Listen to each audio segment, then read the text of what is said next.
ఈరోజు మా మమ్మీ ఒక పాట పాడబోతుంది. దాని పేరే అమ్మ పాడే జోలపాట. స్టార్ట్. అమ్మ పాడే జోలపాట అమృతానే కన్న తీయనంటాడు.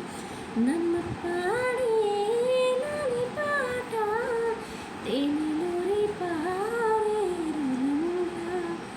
నిండో జాబిలు చూపించి రెండో బుక్కలు గున్నేసి నిండో జాబిలు చూపించి గోటిద బుక్కలు